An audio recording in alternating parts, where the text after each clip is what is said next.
ได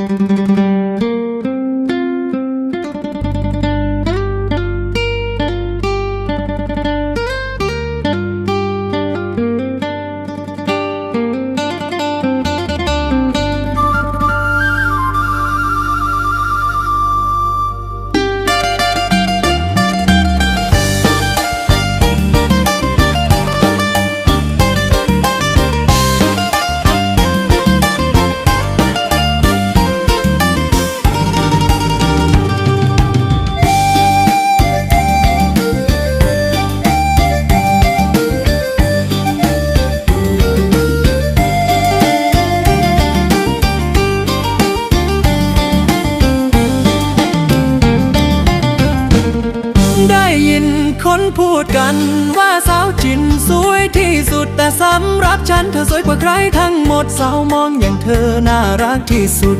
งดงามราวกับนางฟ้าจากสวรรค์ลงมาใบหน้าของเธอเปล่งประกายสดใสทำให้หัวใจของฉันหวั่นไหวเพราะเธอกินอะไรก็ไม่อร่อยนอนก็ไม่หลับเพราะคิดถึงเธอทุกคื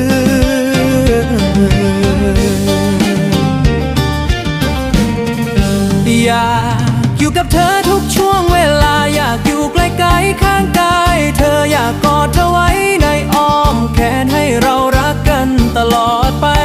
ขอให้ฉันได้เป็นคนรักของเธออยากให้เธอเป็นสะใภ้ของแม่ฉันจะรักเธอไม่เปลี่ยนใจจับมือเธอไปจนถึงวันสุดท้าย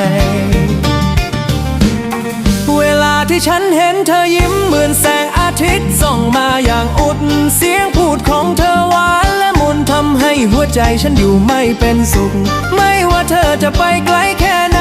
หัวใจฉันก็ยังคิดถึงแต่เธอเพราะเธอคือคนที่ฉันเลือกแล้วคนที่ฉันอยากรักตลอดไป